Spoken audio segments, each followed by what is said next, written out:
Saudações, nobres ouvintes do podcast Sem Esperança. No final do mês de março de 2023, a cidade de São Paulo sofreu, e, bom, consequentemente toda a região metropolitana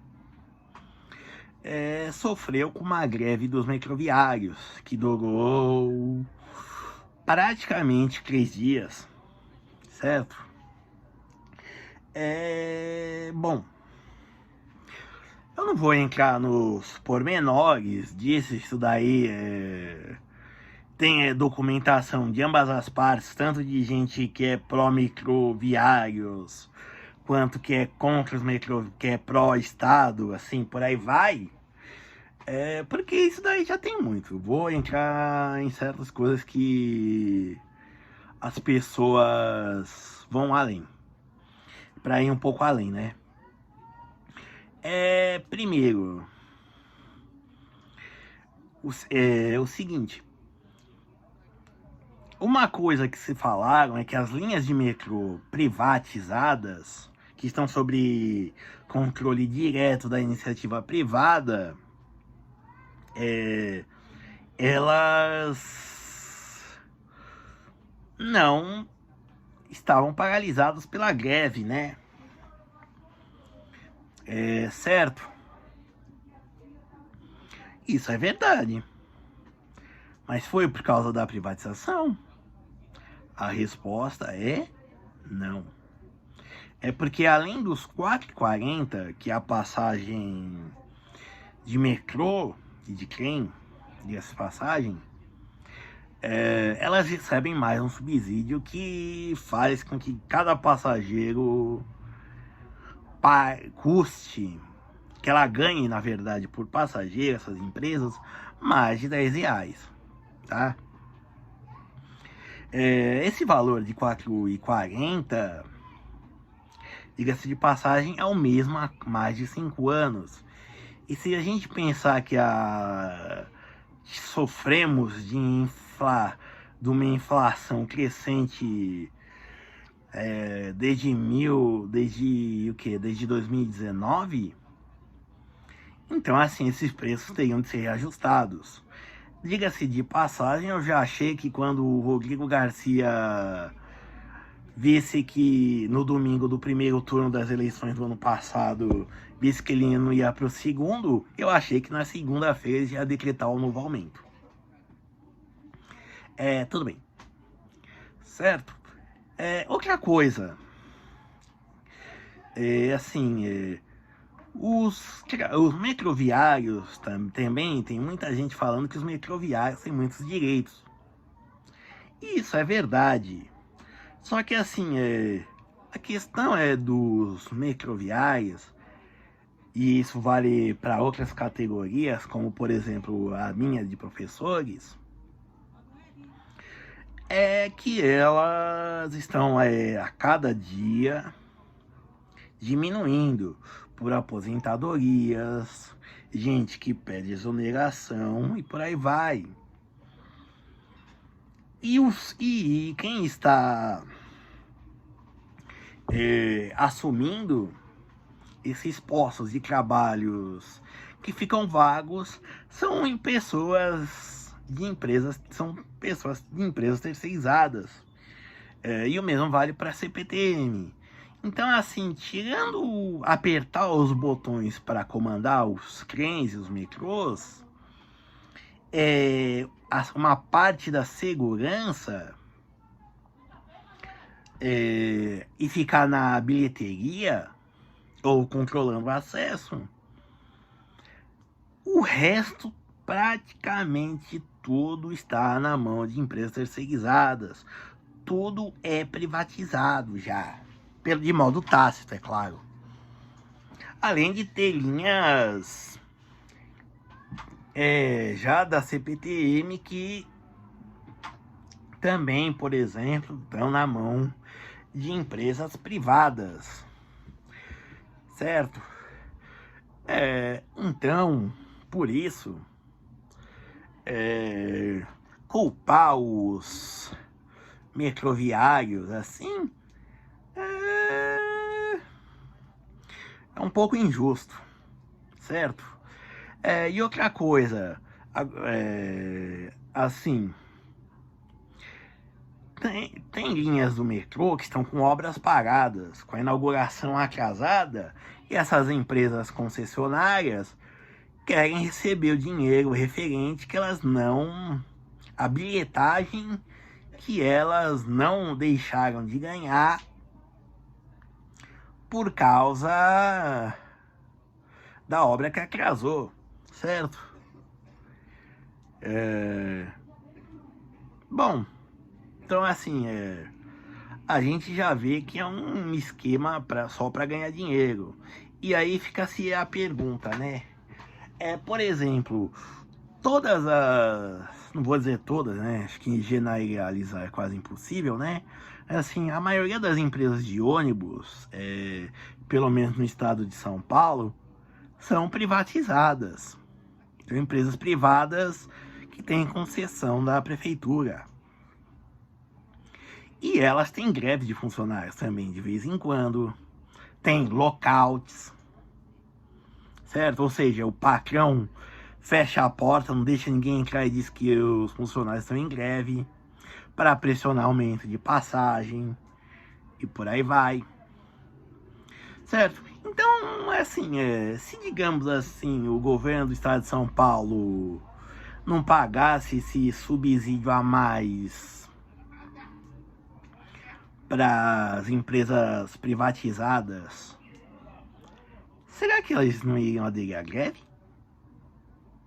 É uma pergunta. Perguntar não faz mal, né? Certo? E também tem outra coisa.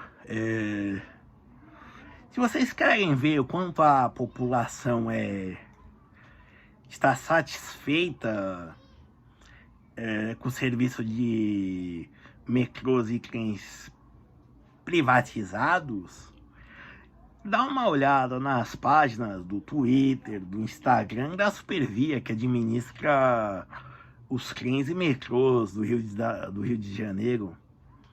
Você vai ver só gente contente, falando da rapidez dos trens, né, que quase nunca ficam parados numa estação, certo? Das passagens que são baratas, né, do vale estudante que que não são cancelados sem motivos, né? E por aí vai. Também das linhas que funcionam praticamente 24 horas por dia, né? Do conforto que das viagens. Tá, por aí vai, tá? Então, assim, culpar os metroviários pela situação ou culpar ou dizer que privatização não vai melhorar, pode ficar tranquilo, não vai ser isso não, tá? Assim,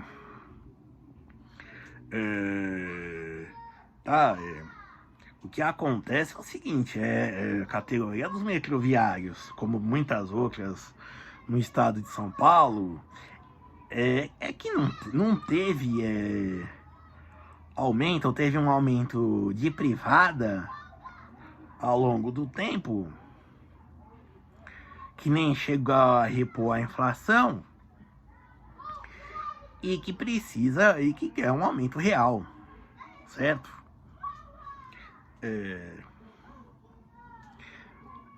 Bom, e só para terminar, não é falando bem disso, mas assim, me chegou até mim um vídeo de um TikTok da presidente do Sindicato dos Ferrometroviários de Minas Gerais reclamando do Lula. Deem uma olhada. Eu jamais esperei que esse dia ia acontecer com a gente. A sensação que eu tive ontem e tenho ainda hoje é de traição. De traição do governo federal. De traição do Lula. Porque eu acreditei nele. A categoria acreditou nele, fez inúmeras campanhas, participou de várias coisas. Encontrei muitos companheiros na luta aqui para que ele fosse eleito. E foi isso que ele nos deu. Na realidade, é uma traição que ele fez com a categoria médica ferroviária. O fato de ele não receber essa categoria mostrou o quanto ele pouco se importou com a nossa vida.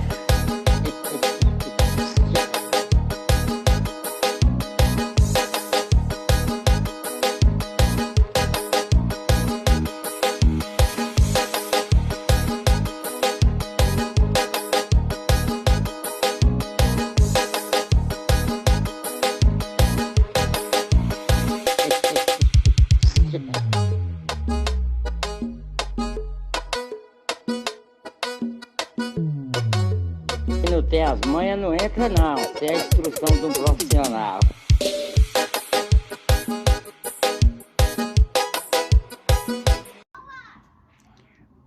Bom, eu já adianto assim essa senhora. O Lula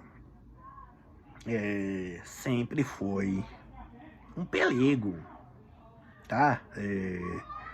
Assim, você acha que ele comprou uma cobertura em São Bernardo do Campo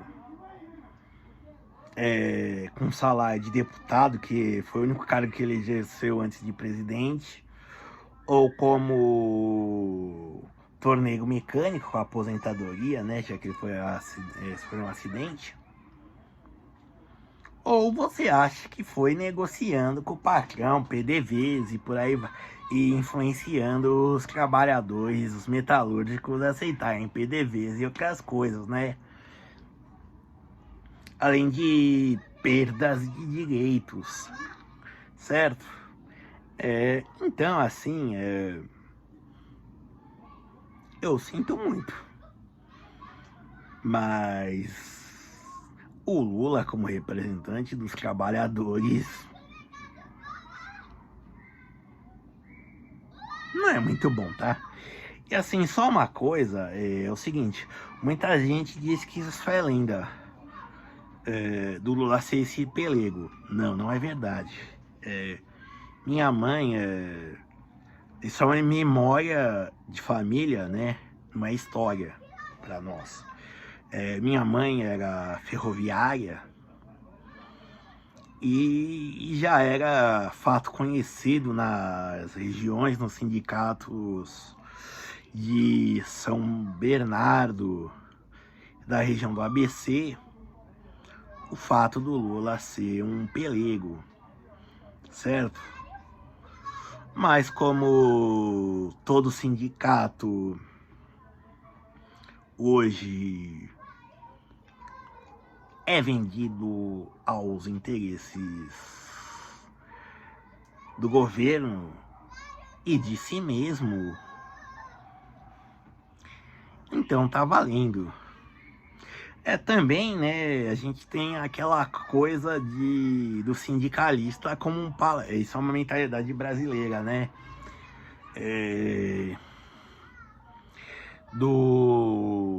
De ver o sindicalista como um paladino, um homem que... uma pessoa, né? Porque não tem sindicalista, mulher também, claro, né? Uma pessoa que abre mão do seu trabalho para se dedicar ao bem-estar da sua classe, né? Profissional, né? Mentira! Por exemplo, os americanos e os ingleses, principalmente, sabem que os seus sindicalistas, seus representantes sindicais, são um bando de vigaristas, mas sabem que são esses vigaristas que vão conseguir para ele algumas migalhas, certo? Obrigado.